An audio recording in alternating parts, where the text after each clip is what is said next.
So now let's see some case-based question. So this is our question. So have you ever wondered, you have a sports day march. So for your annual sports day march, 3 students group are there. You can see blue, green and purple. You have a 3 groups. In each groups, this is called group number A. This is called group B. This is called group C. So in group A has 72 students and in group B you have 108 students and in group C you have 90 students. The teacher wants to arrange all groups into the row with the same numbers of students per row with no student left out and all students in the same row belonging to the same group.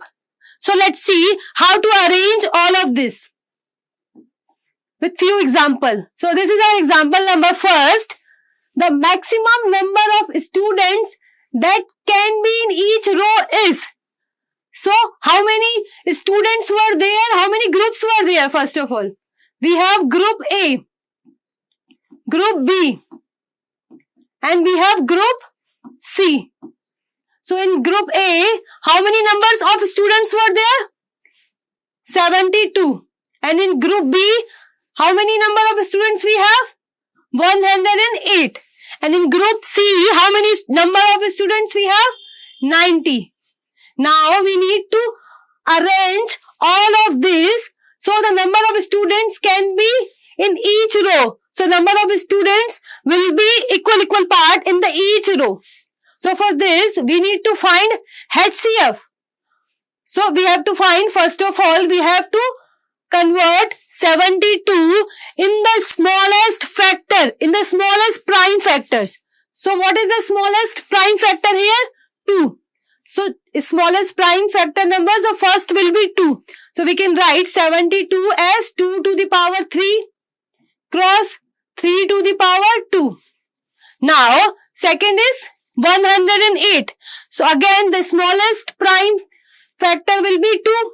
So we have to write 108 as smallest prime factor. So first will be 2. So we can write 108 as 2 to the power 2 into 3 to the power 3. Now let's see 90. So here for 90 we can write 90 as 2 into 3 to the power 2 into 5. So now what we need to find? We need to find HCF. So HCF is highest common factor. So first of all, what is the smallest prime factor here? 2. So for 2, we need to check the smallest exponents here. So in what is the smallest exponent here? 2 to the power 1. So we can take HCF as 2 to the power 1 and second is 3. So how many, so what is the smallest exponents of 3? 2, this side 3, this side 2. So that means we can take 3 square. So 2 will be the smallest exponent here. So we can take 2 into 3 square as HCF. So 2 into 3 square is what? 9. So 2 times 9 is 18. So HCF will be 18. That means the maximum number of student is 18 that can be in each row. That means answer choice A will be the correct answer. Now let's move into the next question, which is the total number of rows in the march will be. So as I have already told you, we have 3 groups. Group A, Group B and Group C. And in Group A, we have 72 students. And in Group B, we have 108 students. And in Group C, we have 90 students. Now, we need to find the total number of rows in the march will be. So, how many number of rows we can find it?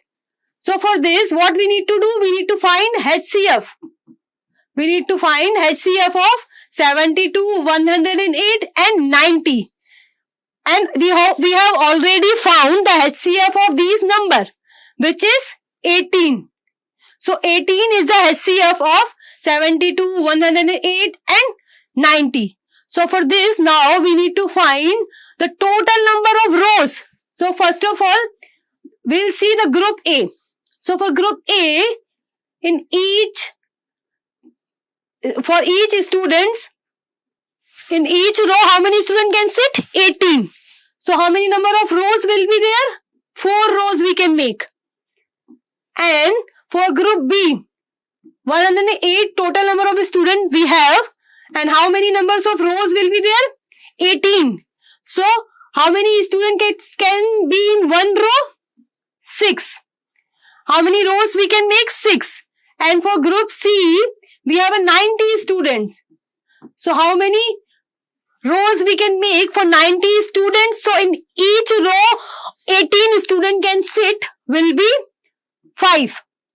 So the total number of rows will be 6 plus 4 plus 5. We can write here 6 plus 4 plus 5, that is equals to 15. That means total number of rows for group A, group B and group C will be 15. That means answer choice A is correct answer. Now let's see question number 3. So the minimum distance the group must march so that each group completes an exact number of rounds on a 90-meter circular track is. So as I have already told you, we have 3 groups. Group A, Group B and Group C.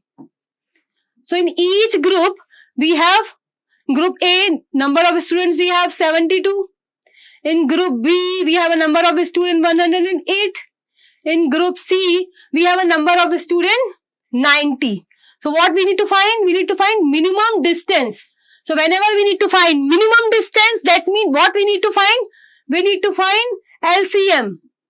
So for that, first of all, we need to convert all of the numbers in the smallest prime factors. So for 72, if we will convert 72 as the smallest prime factor, so it will become 2 to the power 3 into 3 to the power 2. And for 108, we can write 2 to the power 2 into 3 to the power 3. And for 90, we can write as 2 into 3 square into 5. So these are the prime factors. So for LCM, we need to take a highest exponents for smallest prime factor. So first factor is 2. So we can take 2 here. So what is the highest exponent of 2 here? 3. So we can take 2 to the power 3. Now next one is 3. So what is the highest power of 3 here? 3 to the power 3. So we can take here 3 to the power 3. Now we have another digit which is 5. And we don't have any other digit than 5. So we can take 5 as it is. So that means here LCM will be 2 to the power 3. That means 8 multiplied by 3 to the power 3. That means 27 multiplied by 5. So it will become 1080 meter. So let's see where is 1080 meters in our option choice. But here we don't have an 1080 meters. So that means this is a printing mistake. So instead of 180, it should be 1080 meters. That means answer choice D is the correct answer. So if you want to know more about real numbers, so join our foundation course at EduAI Tutors.